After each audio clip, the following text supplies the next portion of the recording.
Until something changes, nothing changes. For your life to change, you have to start moving forward. If not today, then when? Step 1. Remember, you are not alone. There are people who will help you. There are people who will mentor you. Reach out to them. No matter how you feel, you are not alone. Step 2. Don't reinvent the wheel. Learn what works, then do it consistently. Put what you've learned into action. Step 3. Do something every day, no matter how big or small. Some days you'll take big steps. Some days you'll take small ones, and that's okay. Step 4. Be consistent.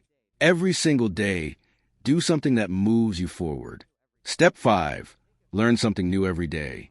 Spend a few minutes watching a video, reading a book, or talking to a mentor. Never stop learning. Let's review the 5 steps.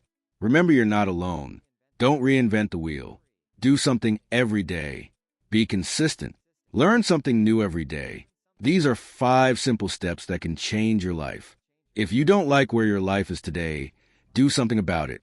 For help on your journey, reach out to someone who has already achieved what you want to achieve.